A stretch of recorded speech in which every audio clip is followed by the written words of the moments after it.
مفتی سلطان کے بیانات کے لیے مفتی سلطان آفیشل کو سبسکرائب کریں۔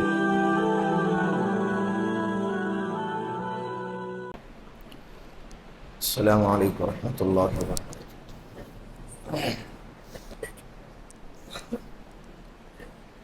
الحمد للہ نحمده ونستعینه ونستغفره ونؤمن به ونتوکل علیہ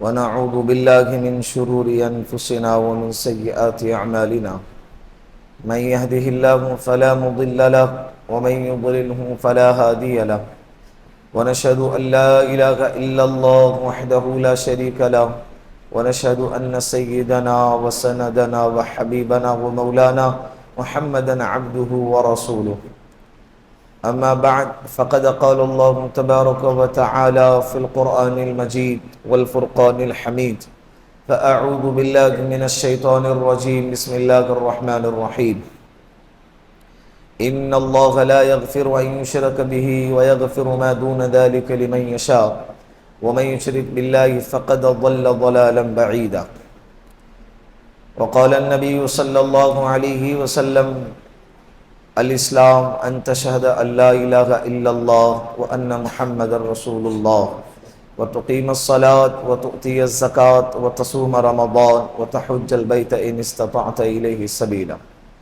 أو كما قال عليه الصلاة والسلام صدق الله المولانا العظيم وصدق رسوله النبي الكريم ونحن على ذلك من الشاهدين والشاكرين والحمد لله رب العالمين۔ پیار محبت کے ساتھ ایک دفعہ درود پاک پڑھ لیں۔ اللہم صلی علی محمد فی اول کلامنا، اللہم صلی علی محمد فی اوسط کلامنا، اللہم صلی علی محمد فی آخر کلامنا۔ اللہ رب العزت نے ہمیں اس دنیا کی سب سے عظیم نعمت ایمان عطا فرمائی ہے۔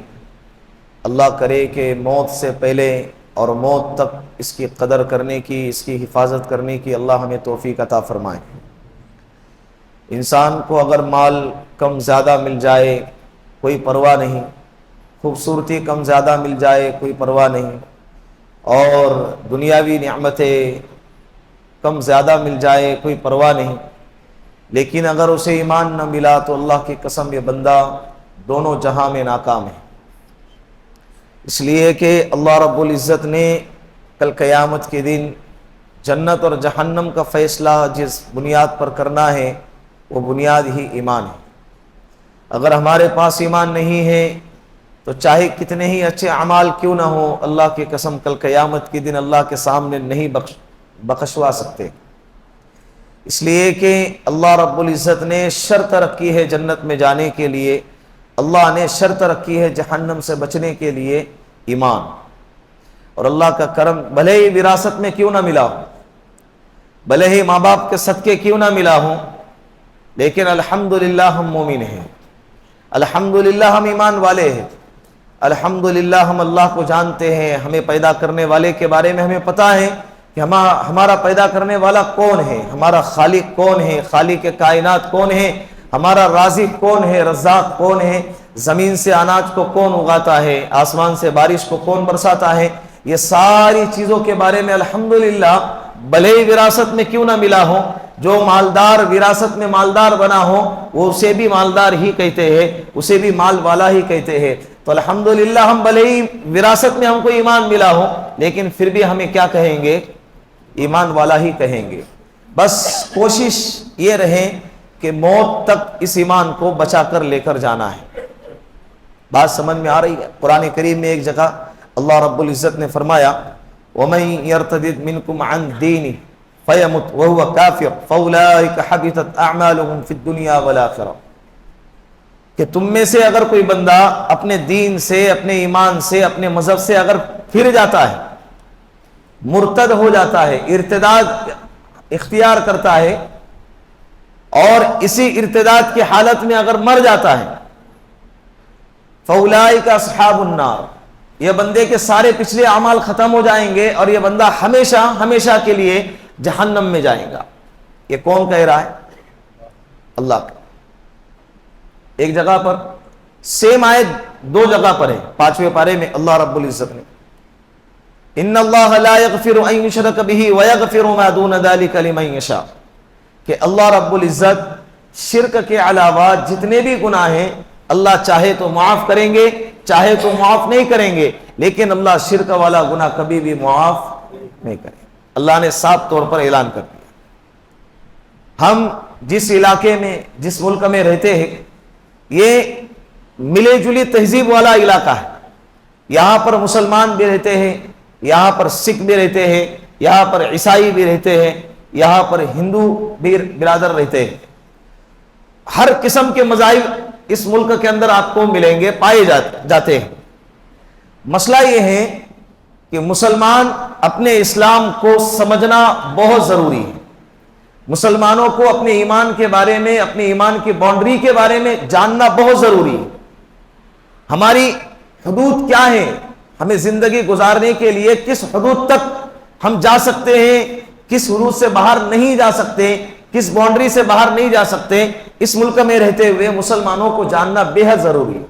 کہ ایسا نہ ہو کہ غفلت میں, مال و دولت کے کمانے کے چکر میں اور نا علمی میں, نا واقفیت میں ہم باؤنڈری کو اسلام کے کراس کر جائیں اور دائرے اسلام سے خارج ہو جائے, اور کل قیامت کے دن اللہ کے سامنے اسلام اور مسلمانوں کے فہرست میں ہمارا شمار بھی نہ ہو. ایسا ہوتا ہے. ایسا کئی علاقے, بعض دیہاتوں کے اندر زیادہ تر ایسے ماحول پائے جاتے ہیں کہ مسلمان گھرانے ہیں, رمضان آ گیا روزے رکھ لیے, عید بھی منا لیے, اور اگر دیوالی آ گئی تو دیوالی بھی منا لیے, اور بقر عید آ گئی تو بقر عید بھی منا لیے, اور ہولی آ گئی تو ہولی بھی منا لی. انہیں یہی سمجھ میں نہیں آ رہا ہے کہ ہمیں کرنا کیا ہے اور کس چیز سے بچنا ہے. یہ ضروری ہے. اور بعض علاقے ایسے ہیں کہ جن کے ماں باپ جانتے تو ہیں کہ بھائی یہ غلط ہے, یہ صحیح ہے, یہ کفر ہے, یہ شرک ہے, اور یہ توحید ہے, یہ اسلام ہے, اور یہ غیر اسلام ہے, لیکن بعض علاقوں میں جاننے کے باوجود غلطی ان سے یہ ہو جاتی ہے کہ ان کے نظروں کے سامنے, وہ خود تو کریں گے نہیں, وہ خود کفریہ اور شرکیہ اعمال میں مبتلا نہیں ہوں گے, لیکن ان کی اولادیں ان کے سامنے کفریہ اور شرکیہ افعال کے اندر مبتلا ہو رہے ہیں, لیکن ماں باپ ان کی محبت میں اور جذبات میں کیا ہو رہے ہیں, خاموش, بت بنے بیٹھے. یہ دونوں چیزوں کو, دونوں علاقوں کو جاننا ضروری ہے کہ اسلام کیا چیز ہے, اسلام کسے کہتے ہیں. الحمدللہ اللہ نے بہت صاف ستھرا دین ہم کو دے کر گئے ہیں. الحمدللہ اسلام سے بہتر, اسلام سے بڑا اور اسلام سے زیادہ خوبصورت کوئی مذہب نہیں جس نے اسلام انسانیت کی تعلیم اور انسانیت کا سبق پڑھا کر چلا گیا. اسلام سے بڑھ کر آپ کو کوئی مذہب نہیں ملے گا. آپ صلی اللہ علیہ وسلم نے پڑوسیوں کے حقوق بتلائے ہیں اور فرمایا کہ چاہے پڑوسی مسلمان ہو چاہے پڑوسی غیر مسلم ہو, آپ کی ذمہ داری ہے کہ اس کے حقوق ادا کیے جائے. اگر وہ بیمار ہو جائے تو آپ کی ذمہ ہے کہ اس کی عیادت کریں, اور اگر وہ محتاج ہے اس کی ضرورتوں کو, اس کی احتیاج کو پورا کرے. یہ مسلمان کی ذمہ داری ہے. آپ صلی اللہ علیہ وسلم فرماتے ہیں کہ میرے پاس پڑوسیوں کے حقوق حضرت جبرائیل علیہ السلام اتنے دفعہ لے کر آئے کہ مجھے یہ گمان ہونے لگا کہیں پڑوسیوں کو وراثت کے اندر حصہ نہ مل جائے اور وراثت کے اندر ان کو شامل نہ کر دیا جائے. یہ آپ صلی اللہ علیہ وسلم کا فرمان ہے. آپ صلی اللہ علیہ وسلم یہودیوں کو ہدیہ بھی دیتے تھے. حضرت صفیہ رضی اللہ عنہا یہ اپنے رشتہ داروں کو, یہ یہودی گھرانے سے تعلق رکھنے والی تھی. اللہ رب العزت نے ان کو ہدایت اور ایمان کے دولت سے نوازا اور بعد میں اس امت کی ماں اور آپ صلی اللہ علیہ وسلم کے زوج محترمہ بنی حضرت صفیہ رضی اللہ عنہا. اپنے رشتہ داروں کو ہدیہ اور تحفے اور تحائف دیتی تھی, ان کی مدد مالی اعتبار سے فرمایا کرتی تھی. کسی نے اعتراض کیا تو فرمایا کہ وہ میرے رشتہ دار ہیں اور اللہ نے حکم دیا ہے وَصَاحِبُهُمَا فی الدنیا معروفہ, کہ اپنے رشتہ داروں کے ساتھ چاہے وہ کفر کافری کیوں نہ ہو, چاہے وہ مشرکی کیوں نہ ہو, اگر ماں باپ ہے رشتہ دار ہے ان کے ساتھ اچھائی اور بھلائی کا معاملہ کیا جائے. یہ اسلام کے علاوہ آپ کو کسی مذہب میں یہ تعلیم نہیں ملیں گی. یہ انسانیت کا پاٹ پڑھانے والا سب سے بڑا مذہب اگر کوئی ہے تو اسلام ہے, اور اس کائنات کا سب سے بڑا محسن انسانیت, انسانیت پر سب سے بڑا احسان کرنے والا اگر آپ کو کوئی ملے گا تاریخ کے اوراق کے اندر اگر کھنگالو گے تو محمد صلی اللہ علیہ وسلم سے بڑھ کر کوئی محسن آپ کو نہیں ملے گا. آپ پڑھیں, سیرت کی کتاب کو پڑھیں, سیرت کی کتابوں کا مطالعہ کریں, آپ کو سمجھ میں آئے گا کہ ہمارے نبی کی زندگی کیا تھی. بس موٹی موٹی چیزیں ہمیں معلوم ہوتی ہیں، عبادات اور جہاد کے کچھ اوراق ہم نے پڑھ لی یا سن لیا کسی کے بیانات سے تو ہم سمجھ لیتے ہیں کہ اللہ کے رسول کی زندگی بس اتنی ہے. نہیں، زندگی کا باب بڑا طویل ہے، بڑا وسیع اور عریض باب ہے اللہ کے رسول صلی اللہ علیہ وسلم کی زندگی کا. آپ پڑھنے کی کوشش کریں، کوئی شعبہ بھی آپ کو خالی نظر نہیں آئے گا کہ جس میں اللہ کے رسول صلی اللہ علیہ وسلم نے رہبری نہ کی ہو اور ہماری رہنمائی نہ فرمائی ہو. آپ پڑھنے کی کوشش تو کریں. حیران رہ جاتے ہیں جب اللہ کے رسول کی زندگی پڑھتے ہیں. 23 سال کا عرصہ ملا ہے. کتنے سال کا؟ 23 سال کا عرصہ ملا ہے. 13 سال مکی زندگی، 10 سال مدنی زندگی.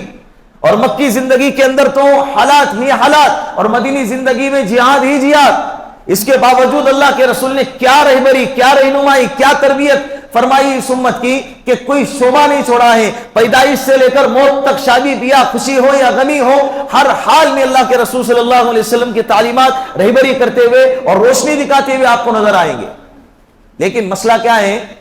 ٹارچ ہے لیکن چلا نہیں رہے اور اندھیرے میں ٹھوکر کھاتے ہوئے پھر رہے. ہمارے جیب میں ٹارچ ہے، روشنی ہے اور لائٹ چلی گئی ہے، اور ہم کیا ہو رہے ہیں؟ گڑے میں گر رہے ہیں، ٹھوکرے کھا رہے ہیں، زخم پہ زخم لگ رہے، اور پھر واویلا کر رہے ہیں کہ یار ہم تو بیمار ہیں، ہم تو زخمی ہیں، ہم پیٹے جا رہے ہیں، ہم پر ظلم کیا جا رہا ہے، ہم مظلوم ہیں، یہ اس طرح کا رونا رو رہے ہیں. اور مسئلہ کیا ہے؟ اس مسئلے کا حل ہمارے جیب میں پڑا ہوا ہے. اس مسئلے کا حل ہماری زندگی میں ہے. اللہ کے رسول صلی اللہ علیہ وسلم کی زندگی اس مسئلے کا حل ہے. علامہ اقبال کہتے ہیں نا، کی محمد سے وفا تو نے تو ہم تیرے ہیں، یہ جہاں چیز ہے کیا لوح و قلم تیرے. محمد سے وفا ہی نہیں کرتے، ہمیں محمد سے وفا کرنا ہی نہیں ہے، اور پھر محمد سے وفا کے بدلے جو ملنا ہے اس کی امیدیں بھی لگا رہے ہیں. ایک دفعہ وفا کر کے دیکھو. دنیا کے ہر فرد سے وفا کرنے کی امیدیں لگاتے ہیں، اور ہم خود بھی کرتے ہیں. اور جس کمپنی میں کام کرتا ہے بندہ، اس کمپنی کے مینیجر سے وفا کرتے ہیں، اس کمپنی کے جو مالک ہے اس کمپنی کا، اس سے وفا کرنے کی کوشش کرتے ہیں. میاں بیوی کے تعلقات میں وفا کرتے ہیں. ایک دفعہ محمد صلی اللہ علیہ وسلم سے وفا کرنے کی کوشش کرو. دیکھیں اللہ آپ کی زندگی میں کیسے برکتیں عطا فرماتے ہیں، کیسی رحمتیں عطا فرماتے ہیں، چین سکون راحت ہے. اور اللہ رب العزت ترقیات اور کامیاب آپ کے قدموں میں اللہ رب العزت نہیں ڈالے تو پھر کہنا یہ اللہ کا قانون ہے. یہ کیا ہے؟ یہ اللہ کا قانون ہے. صحابہ کرام نے اپنے آپ کو اللہ کے رسول صلی اللہ علیہ وسلم کے تابع کر دیا. اللہ نے ملک فارس کو، ملک روم کو، ملک عراق کو ان کے قدموں میں ڈال دیا. اس کے باوجود صحابہ کی نظر میں مال و دولت کی کوئی اہمیت نہیں تھی، لیکن اللہ نے ڈالا نا. اللہ نے قیصر و کسریٰ کو قدموں میں ڈال دیا. ان کے تاج و تخت کو حضرت عمر رضی اللہ عنہ کے قدموں میں اللہ رب العزت نے ڈال دیا. زیادہ عرصہ بھی نہیں گزرا، آپ صلی اللہ علیہ وسلم کو دنیا سے پردہ فرما کے 2.5 سے 3-4 سال بھی نہیں گزرے تھے، حضرت عمر رضی اللہ عنہ کی خلافت آئی. اللہ رب العزت نے اسلام کو اتنا پھیلا دیا کہ 22 لاکھ مربع میل تک اسلام پھیلا ہے. کتنے لاکھ؟ 22 لاکھ مربع میل. مسجد اقصی، فلسطین، بیت المقدس بغیر لڑے اللہ رب العزت نے مسلمانوں کے تابع کر دیا. اگر کوئی مسلمان پورا اسلام پر اگر چلے گا، اللہ سامنے والوں کے دلوں میں آپ کا روب اور ہیبت ڈالے گا. یہ پکی بات ہے. یہ کیا ہے؟ یہ پکی بات ہے. کر کے دیکھے. ہم ڈر جاتے ہیں اس لیے کہ ہم نے اللہ سے ڈرنا چھوڑ دیا، اللہ نے پھر مخلوق سے ڈرا دیا. ہم مخلوق سے ڈرتے ہیں، خالق سے نہیں ڈرتے ہیں، تو اللہ رب العزت مخلوق سے ڈرا کے اللہ ذلیل کرواتے ہیں. تم اللہ کی قسم اللہ سے ڈرنا سیکھو، اللہ سے ڈرنا سیکھو، اللہ سے ڈرنا شروع کرو. اللہ خالق کا ڈر، مخلوق کا ڈر آپ کے دل سے نکال دے گا. اللہ مخلوق کا ڈر آپ کے دل سے نکال دے گا. مخلوق کے دل میں اللہ آپ کا ڈر پیدا کرے گا. یہ نظام قدرت ہے. آپ کرنے کی کوشش کرو. کسی سے کچھ نہیں ہوتا. یہی تو سبق ہے لا الہ الا اللہ کا. کسی سے کچھ نہیں ہوتا. کرنے دھرنے والی ذات صرف اللہ کی ہے. نفع نقصان کا مالک صرف اللہ ہے. زندگی اور موت کا مالک صرف اللہ ہے. کامیابی اور ناکامی کا مالک صرف اللہ ہے. ذلت اور عزت صرف اللہ کے ہاتھ میں ہے. روزی دینے والا بھی اللہ ہے، خوشی اور غمی کا مالک بھی اللہ ہے. جب سب کچھ کرنے دھرنے والا اللہ ہے تو پھر مخلوق سے کیوں ڈرنا، مخلوق سے کیوں امیدیں لگانا، پھر مخلوق سے کیوں لالچ رکھنا. بات سمجھ میں آ رہی ہے؟ آج کا سبق یہی ہے کہ توحید اپنی زندگی میں اپنا لو. جس نے توحید کو زندگی میں اپنا لیا، مال دولت اوپر نیچے ہو گیا پرواہ نہیں، انشاءاللہ ہماری آخرت بن جائیں گی. فمن زحزح عن النار وادخل الجنت فقد فاز. قرآن کریم میں جو جہنم سے بچایا گیا اور جنت میں داخل کیا گیا، فقد فاز. فاز یفوز فوزا عربی میں کہتے ہیں کامیابی کو. قرآن نے کہا ہے کامیابی یہ نہیں کہ مال مل گیا، کامیابی یہ نہیں کہ بنگلہ بنا دیا، کامیابی یہ نہیں کہ تجھے خوبصورتی مل گئی، کامیابی یہ نہیں کہ تجھے اولادیں مل گئی. کامیابی یہ ہے کہ کل قیامت کے دن تو جہنم سے بچا لیا گیا اور جنت میں داخل کیا گیا. یہ اصل کامیابی، یہ فائنل کامیابی اور یہ مکمل طریقے سے کامیابی ہے. اس کے بعد کبھی بھی ناکامی نہیں آنی. اللہ کرے کہ یہ کامیابی ہمیں بھی نصیب فرمائے. تو لہٰذا ہم جس ملک میں رہتے ہیں اس ملک کے اندر اور بھی دیگر مذاہب رہتے ہیں. بعض لوگ جب غیروں کا تہوار آتا ہے، جیسے کہ ابھی دیوالی کا تہوار سامنے ہے، ہولی کا تہوار آتا ہے، اور ان کے نہ جانے کتنے تہوار سامنے آتے ہیں، ان کے تہوار انہیں مبارک. اللہ رب العزت نے خوشی منانے کے لیے ہمیں سال میں 2 دفعہ 2 تہوار دیے، ایک بقرہ عید اور ایک رمضان کی عید جسے عید الفطر کہتے ہیں، اور ایک عید الاضحیٰ ہے. یہ 2 موقع اللہ رب العزت نے ہمیں خوشی منانے کے لیے دیے ہیں. ہم اس میں خوش رہیں گے انشاءاللہ. ہمیں اور کسی چیز کی ضرورت نہیں ہے، اور انشاءاللہ اگر پھر بھی حسرت باقی رہتی ہے جنت میں منائیں گے. عیدیں انشاءاللہ جنت میں منائیں گے. لیکن جھوٹی خوشی منانے کے خاطر اپنے اللہ کو ناراض نہ کرو، اپنے خالق کو ناراض نہ کرو. لا طاعت لمخلوق فی معصیت الخالق. مخلوق کو راضی کرنے کے لیے، مخلوق کو خوش کرنے کے لیے اللہ کو ناراض کرنا کسی بھی صورت میں جائز نہیں ہے. بات سمجھ میں آ رہی ہے؟ تہوار جب آتے ہیں، کرسمس آتا ہے، کبھی یہودیوں کا تہوار آتا ہے، کبھی سکھ برادری کا تہوار آتا ہے، آئے ان کو منانا ہے، منانے دے. یہ ہندو مسلم بھائی بھائی کا جو نعرہ ہے نا، یہ انسانیت کو پورا کرنے کے لیے. اگر کوئی ہمارا ہندو بھائی بیمار پڑتا ہے، اگر ہمارا کوئی سکھ بھائی بیمار ہوتا ہے، یہ ہماری ذمہ داری ہے کہ ہم جا کر اس کی کیا کریں؟ عیادت کریں، اس کے علاج کا خرچہ اٹھائے اگر بندہ واقعتاً محتاج ہے. اور الحمدللہ ثم الحمدللہ 100 دفعہ اللہ کا شکر ادا کرتے ہیں کہ اللہ نے ایسی خدمتیں ادا کرنے کی مسلمانوں کو توفیق بھی عطا فرمائی ہے. کرونا کے حال میں دیکھا ہے ہم نے، دوسرے مذاہب کے لوگ اپنے برادری کو بھول چکے تھے، چھوڑ چکے تھے. ایسے وقت میں مسلمان بھائی آگے بڑھ کر یہ ہے انسانیت کا حق ادا کرنا، یہ انسانیت کو پورا کرنا، یہ انسانیت کے خاطر اپنے آپ کو پیش کرنا. یہ والا معاملہ ہوتا ہے جس کے بارے میں شریعت نے کہا ہے. یہ نہیں، یہ مذہبی جو رسومات ہوتے ہیں شریعت نے سب کے الگ الگ ہیں. اسلام کی رسومات، اسلام کے تہوار الگ ہیں، اور اسلام نے ہمیں اجازت نہیں دی ہے کہ غیروں کے مذہب کے اندر شامل ہو جائے. آج غیروں کی دیکھا دیکھی کے اندر جیسے دیوالی ہوتا ہے نا، باقاعدہ اسٹیٹس لگائے جاتے ہیں، ہیپی دیوالی کے نام پر، ہیپی ہولی کے نام پر، ہیپی کرسمس کے نام پر.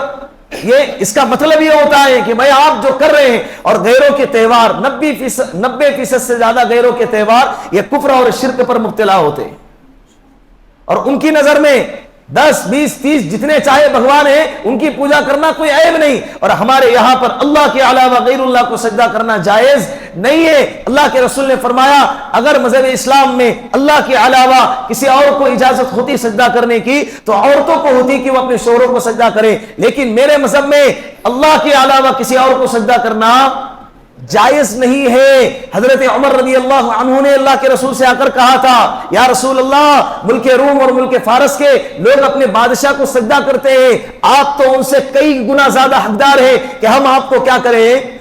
سجدہ کریں. اللہ کے رسول نے اس موقع پر فرمایا تھا کہ میرے مذہب میں اسلام کے اندر اللہ کے علاوہ کسی اور کو سجدہ کرنے کی اجازت نہیں ہے. سجدہ کرنے کا مطلب سمجھ رہے؟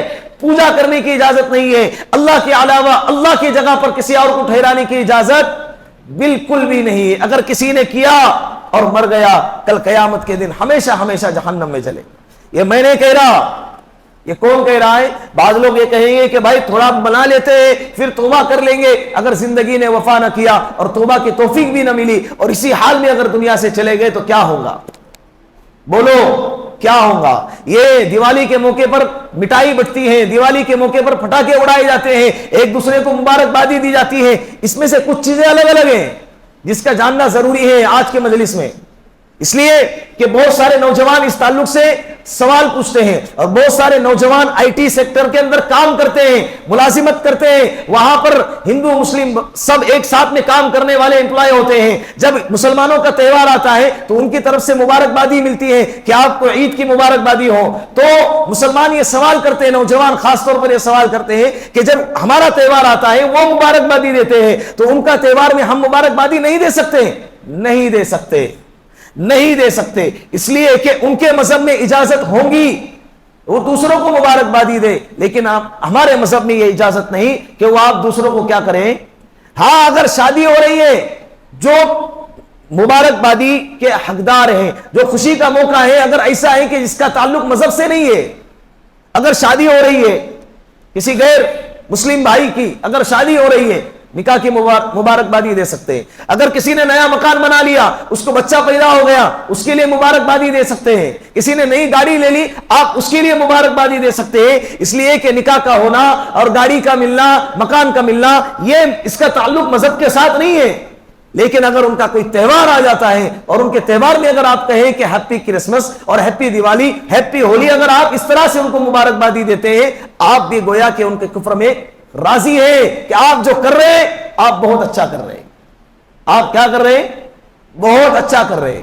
کفر کا کرنا اور کفر پر راضی رہنا دونوں ایک عمل ہے۔ کفر کا کرنا اور کفر پر راضی رہنا یہ دونوں ایک عمل ہے۔ تمہیں تو تڑپ جانا چاہیے کہ میرے اللہ کے ساتھ کوئی اور کسی اور کو شریک کر رہا ہے۔ ہدہد پرندہ جانتے ہو؟ ہدہد پرندہ قرآن کریم میں اس کا تذکرہ ہے۔ ایک مرتبہ حضرت سلیمان علیہ السلام مجلس میں دیکھا، ان کے مجلس کے اندر جنات، انسان اور جانور، چرند پرند بھی ہوا کرتے تھے۔ حضرت سلیمان علیہ السلام نے ایک دفعہ مجلس میں دیکھا کہ ہدہد پرندہ غائب ہے۔ حضرت سلیمان علیہ السلام نے فرمایا کہ وَتَفَقَّدَ الطَّيْرُ فَقَالَ مَا لِيَ لَا أَرَى الْهُدْهُدَ، پوچھا کہ بھائی ہدہد کہاں ہے، نظر نہیں آ رہا ہے؟ تو کسی نے کہا کہ پتہ نہیں، مجلس میں تو ہے نہیں، پتہ نہیں کہاں چلا گیا۔ تو حضرت نے کہا اگر جب وہ آ جائے، اگر وہ واقعاتاً کوئی سچا اور معقول عذر پیش کرے تو ٹھیک، ورنہ میں اسے ذبح کر دوں گا۔ ہدہد پرندہ جب آیا ہے تو آنے کے بعد کیا عذر پیش کیا اس نے یہی عذر پیش کیا۔ وہ کہنے لگا کہ حضرت میں ایک ایسے ملک سے ہو کر آیا ہوں کہ جس ملک کے اندر لوگ اللہ کو چھوڑ کر سورج کی پوجا کر رہے ہیں۔ کس کی پوجا کر رہے ہیں؟ اللہ کو چھوڑ کے سورج کی پوجا کر رہے ہیں۔ حضرت سلیمان علیہ السلام کو یہ ہدہد پرندے کا جو عذر ہے، بھئی غائب رہا تو ایسے ہی غائب نہیں رہا، کچھ کام کر کے آیا ہے، کدھر کی کارگزاری لے کر آیا ہے، اور وہاں کی کارگزاری لا کر جب لایا ہے تو یہ کارگزاری چھوٹی موٹی نہیں ہے کہ اس ملک کا ایک خطہ، ایک علاقہ ہے کہ وہاں کے لوگ پیدا کرنے والا اللہ، موت دینے والا اللہ، رازق رزق دینے والا اللہ، بارش برسانے والا اللہ، یہ سب کچھ کرنے دھرنے والا جب اللہ ہے تو یہ سورج کی پوجا کیسے کر سکتے ہیں؟ حضرت سلیمان علیہ السلام نے فوراً بلقیس، اس ملک کی جو ملکہ تھی، بلقیس کے نام خط لکھا۔ پھر وہ ایک لمبا واقعہ ہے، آپ پڑھو گے سورۃ النمل کے اندر 19واں پارہ ہے، پڑھ لینا قرآن کریم کے اندر۔ تو ایک پرندے نے جب قوم کی خیر خواہی کے لیے اور اللہ کے ساتھ میں کسی اور کو شریک کرنے پر فکر مندی ظاہر کی اور حضرت سلیمان علیہ السلام کے سامنے آ کے کارگزاری سنائی، اللہ رب العزت نے اس کا تذکرہ قرآن کریم میں فرمایا، اور رہتی دنیا تک اور قیامت تک جب جب بھی قرآن پڑھا جاتا رہے گا انشاءاللہ حدود کا تذکرہ بھی آتا رہے گا۔ ایک پرندے میں اللہ نے وہ درد ڈالا ہے تو وہ درد ہمارے اندر نہیں ہو سکتا کہ بھئی یہ بھائی اللہ کے علاوہ کسی اور کی پوجا کر رہے ہیں، جس کو آپ اپنے ہاتھوں سے بناتے ہو، جس کو آپ اپنے ہاتھوں سے بنا کے رنگ روغن کرتے ہو اور اسی کے سامنے اپنی منتیں مانگتے ہو اور اسی سے نفع نقصان کی امیدیں لگاتے ہو اور اسی سے کامیابی اور ناکامی کے خیالات باندھتے ہو، یہ تو کتنا بڑا دھوکہ ہے، کتنا بڑا دھوکہ ہے۔ آپ کی ذمہ داری ہے کہ اپنے بھائیوں کو سمجھائے، پیار محبت سے سمجھائے۔ اللہ کا احسان ہے، اللہ نے ہمیں اسلام جیسی دولت عطا فرمائی ہے۔ یہ ارتداد جو ہے نا، ارتداد یہ بہت الگ الگ طرح کے ہوتے ہیں۔ صرف یہ نہیں کہ آپ نے شرک کیا، آپ نے شرک کیا یہ بھی ارتداد ہے، اور آپ نے شرک پر راضی ہو گئے، سامنے والا جو کر رہا اس کو مبارکبادی دے رہے اور اس سے کہہ رہے کہ آپ جو کر رہے بہت اچھا۔ یا اپنی اولاد کو، بعض اولادیں جو ہے نا ماں باپ سے ضد کرتی ہے، مکتب کے اندر بچے چرچا کرتے ہیں نا آپس میں، میرے ابا نے 2000 کے مجھے پٹاخے دلائے، 3000 کے پٹاخے دلائے، اور خوشی سے، اور دوسرے بچے جا کے ماں باپ کو پھر ضد لگاتے ہیں کہ ابا اس کے ابا نے تو اس کو دلا دیے، مجھے بھی دلا دو۔ اللہ نے اگر آپ کو مال دیا ہے یہ اپنے اولاد کی ناجائز خواہش پورا کرنے کے لیے نہیں دیا ہے. اللہ پوچھے گا. اور یہ چیزیں آپ کو معمولی لگتی ہے, کیا فرق پڑتا ہے, 1000 روپے جائے اور پٹاخے لائے اور اڑا دیے اور کیا فرق پڑتا ہے. نہیں, اس سے فرق یہ پڑے گا کہ آپ کے اولاد کے دل سے کفر اور شرک کی اہمیت ختم ہو جائے گی, توحید کی اہمیت آپ کے اولاد کے دل سے ختم ہو جائیں گی. پھر دل ایسے خلط ملط ہو جائیں گے کہ آہستہ آہستہ کرتے کرتے آپ کی اولادیں کفر اور شرک کے کام بھی کریں گی, تو آپ کو ایسا لگے گا کہ اس میں کیا ہے, اس میں کیا برا ہے, اس میں کیا فرق پڑتا ہے. بات سمجھ میں آ گئی ہے؟ اب کی اولادیں روتی ہے, رونے دے, یا اس جگہ پہ اس کے جائز چیزوں کو پورا کرنے کی کوشش کیجئے. ناجائز ضرورتیں, ناجائز خواہشیں اپنی اولاد کی, اپنی بیوی کی, اپنے بچوں کی پورا کرنا بالکل بھی جائز نہیں ہے. اللہ پوچھے گا کل قیامت کے دن. یہ ہماری ذمہ داری ہے بھائی. 8-8 10-10 گھنٹے ہم اپنے جاب پہ اور کام پہ رہتے ہیں, اپنی اولادیں کیا کر رہی ہیں یہ سوال کرے گھر پہ آنے کے بعد. دیکھتے ہم اپنی آنکھوں سے, ہمارا دل جلتا ہے جب بچے پٹاخے اڑاتے ہیں. ہمارا تو کچھ بھی نہیں جاتا ہے بھائی, مسئلہ آپ کے ایمان کا ہے, آپ کے نسلوں کے ایمان کا ہے. ہم تو دعاؤں میں اللہ سے کہتے ہیں اے اللہ ہماری نسلوں کو ایمان پہ واقعی رکھنا. اور یہاں دیکھتے ہیں کہ بھائی نسلیں تو بہت دور کی بات ہے, ہماری پہلی پیڑھی کیا ہو رہی ہے. ماحول سے متاثر انسان بہت جلدی ہوتا ہے, ماحول سے متاثر انسان بہت جلدی ہوتا ہے. اگر آپ کو اچھا ماحول ملا ہے ٹھیک, اور اگر نہیں ملا ہے تو آپ کی ذمہ داری ہے کہ ماحول, جس ماحول میں رہ رہے اپنے اولاد کی صحیح تربیت کریں, اپنے اولاد پر توجہ دیں. کیا ہو رہا ہے, کیا کر رہا ہے, کیا نہیں کر رہا ہے. دوستی یاری کے چکر میں بھائی دوستی یاری اپنی جگہ, پڑھائی ہو رہی ہے الحمدللہ, ٹیوشن ہو رہا ہے الحمدللہ, لیکن جب بات ایمان کی آ جائے, بات جب اسلام کی آ جائے, بات توحید کی آ جائے, وہاں پر ہمارا مذہب الگ ہے, آپ کا مذہب کیا ہے, الگ. سیدھی سیدھی بات, دو ٹوک, یہاں پر کوئی لو لپیٹ نہیں, کوئی کسی کے جذبات کی رعایت نہیں, سیدھی سیدھی بات. ہم آپ کو پیغام دیتے ہیں بھائی آپ اسلام پڑھیں, آپ اسلام کی تعلیم کو پڑھیں, قرآن پڑھیں, اللہ کے رسول کی زندگی کو پڑھیں. اور میں کسی اور کے مذہب کو برا بھلا نہیں کہتا, لیکن ہم اپنے مذہب کے ماننے والوں کو تو سمجھا سکتے ہیں نا کہ بھائی یہ کرنا ہے, یہ نہیں کرنا ہے. تو لہذا ان تہواروں میں غیروں کو مبارکبادی دینا جائز نہیں ہے. دینا پڑتا ہے, نہیں پڑتا ہے, رزق دینے والے اللہ ہے. بتائے صاف ستھرا پیار محبت کے انداز میں انہیں بتائے بھائی اسلام کے اندر ناٹ الاؤڈ, نہیں, اس کی اجازت ہی نہیں, پرمیشن ہی نہیں ہے. کیوں نہیں ہے بھائی ہمارے علماء سے پوچھ لینا, یا آپ اپنے طرف سے انہیں جواب دے دیجیے. اسلام کے اندر اللہ کے علاوہ کسی اور کو شریک ٹھہرانا جائز ہی نہیں. اللہ کو دیکھیں نا, اللہ کتنے غیرت مند ہیں, اللہ بڑے سے بڑے گناہوں کو معاف کرنے کے لیے تیار ہے. لیکن جب بات شرک کی آتی ہے, اللہ صاف طور پر کہتے ہیں کہ میں شرک والا گناہ معاف نہیں کروں گا, سیدھا سیدھا. تو لہٰذا ان دنوں کے اندر اسٹیٹس لگانا بھی جائز نہیں, اور کسی کو مبارکبادی دینا بھی جائز نہیں ہے. بھائی چارہ الگ چیز ہے, مذہب پر عمل کرنا الگ چیز ہے. دوسرے نمبر پہ جو مٹھائیاں تقسیم ہوتی ہے نا, مٹھائیاں تقسیم ہوتی ہیں اور ایک دوسرے کا کھانا تبادلہ ہوتا ہے. دیکھیں غیر مسلم کا ایک اصولی بات شریعت کا, بعض لوگ کہتے ہیں مسلمان لوگ غیر مسلم کا نہیں کھاتے. بھائی غیر مسلم کا کھانا کھانا جائز ہے, غیر مسلم کے ساتھ بیٹھ کر کھانا کھانا بھی جائز ہے, کھانا بھی جائز ہے, بیٹھ کر کھانا بھی جائز ہے, بشرطے کہ وہ کمائی بھی حلال ہو اور جو کھایا جا رہا ہے وہ کھانا بھی کیا ہو, حلال ہو. اور مسئلہ صرف غیر مسلم کا نہیں ہے, یہ مسلمان کے ساتھ بھی ہے. اگر کوئی مسلمان کسی مسلمان کے دسترخوان پہ اگر سور کا گوشت کھا رہا ہے اور شراب پی رہا ہے تو کیا یہ حلال ہو گیا؟ یہ بھی حرام ہے, چاہے وہ مسلمان کے دسترخوان پہ بیٹھ کر کھا رہا ہو چاہے غیر مسلم کے دسترخوان پہ. تو پہلی بات یہ ہے کہ مسلمان کا غیر مسلم کے ساتھ بیٹھ کر کھانا جائز ہے, بشرطے کہ جو کھایا جا رہا ہے وہ حلال ہو, وہ پاکیزہ ہو, حرام نہ ہو.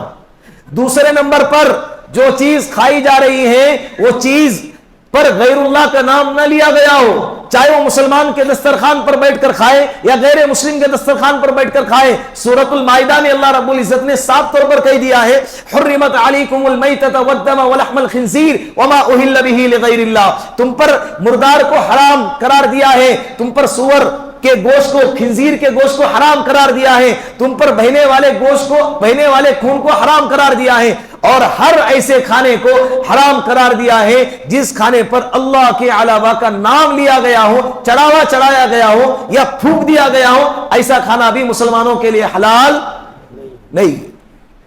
اب چاہے وہ اللہ کے علاوہ کوئی اور کیوں نہ ہو، چاہے مسلمان، بعض علاقوں میں ہوتا ہے نا غیر اللہ کے نام پر کھانا بنایا جاتا ہے، نظر و نیاز کے نام پر کھانا بنایا جاتا ہے، یہ کھانا بھی جائز نہیں ہے۔ اسی طرح غیر مسلم کے اس میں اگر آپ کو پتہ لگ گیا کھانا تو پاک ہے اور جو ہے وہ حلال بھی ہے، لیکن اس پر غیر اللہ کا کیا ہوا ہے، چڑھاوا چڑھایا گیا ہے، یا غیر اللہ کا نام لیا گیا ہے، یا اللہ کے علاوہ کسی اور بتوں کا نام لیا گیا ہے، معبودوں کا نام لیا گیا ہے جو ان کی نظر میں ہے، ان کا نام لیا گیا ہے، تو ایسا کھانا کھانا بھی بولو جائز نہیں ہے۔ سیدھی سیدھی بات، ہم اپنے ایمان کو داؤ پہ نہیں لگا سکتے، ساری دنیا ہماری داؤ پہ لگ جائے چلے گا، ہم اپنے ایمان کو داؤ پہ، اس معاملے میں آپ کو سخت بننا پڑے گا، اس معاملے میں آپ کو محتاط بننا پڑے گا، اس معاملے کے اندر اعتدال نہیں چلتا ہے، اسلام میں لچک نہیں ہے، چلتا ہے بھائی سامنے والے کا دل رکھنا پڑتا ہے، اگر نہیں لیں گے تو برا مانیں گا، نہیں بولیں گے تو ناراض ہو جائیں گا،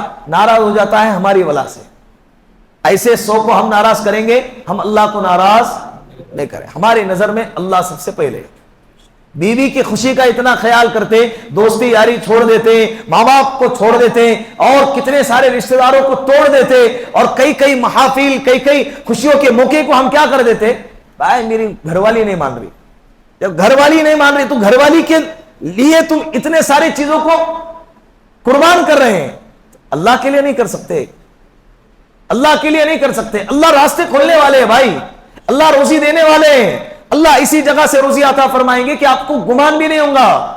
وَمَن يَتَّقِ اللَّهَ يَجْعَل لَّهُ مَخْرَجًا وَيَرْزُقْهُ مِنْ حَيْثُ لَا يَحْتَسِبُ، قرآن کہتا ہے کہ تم اللہ کے لیے ڈرو، اللہ کے لیے تقوی اختیار کرو، اور تنہائی میں بھی، خلوت میں بھی، جلوت میں بھی تم اللہ کے ساتھ مخلص رہو، توحید پر قائم رہو، تو اللہ تمہارے لیے ایسی جگہ سے روزی کا انتظام کریں گے جہاں سے آنے کا گمان بھی نہیں ہوگا، کر کے دیکھو۔ تو انشاءاللہ اگر ایسا معاملہ ہے تو ان معاملے کے اندر محتاط رہیں گے نا انشاءاللہ۔ پٹاخے اڑانا بھی جائز نہیں، خریدنا بھی جائز نہیں، اور جو چیز حلال کے قبیل سے نہیں ہے اس کی تجارت کرنا بھی جائز نہیں ہے۔ بعض مسلم لوگ بھی کیا کرتے ہیں، اس کی تجارت کرتے ہیں، موسمی تجارت کرنے والے لوگ ہوتے ہیں، پتنگ کا تہوار آ گیا پتنگ بیچ دیے، اور ہولی کا تہوار آ گیا تو دیے بیچنے لگ گئے، اور اسی طرح پٹاخے کا دیوالی کا تہوار آ گیا تو پٹاخے بیچنے لگ گئے۔ بھائی مال کمانا ہی اصل ہے، مال کمانا ہی اصل ہے کیا؟ اپنی غیرت کو بیچو، اپنی ضمیر کو بیچو، بس مال آنا چاہیے، یہ تو اس سے بڑا بے غیرت تو انسان دنیا میں کوئی ہو نہیں سکتا۔ مال کمانے کے بھی کچھ شرائط ہیں، مال کمانے کے بھی کچھ حدود ہیں، اللہ رب العزت نے بتائے۔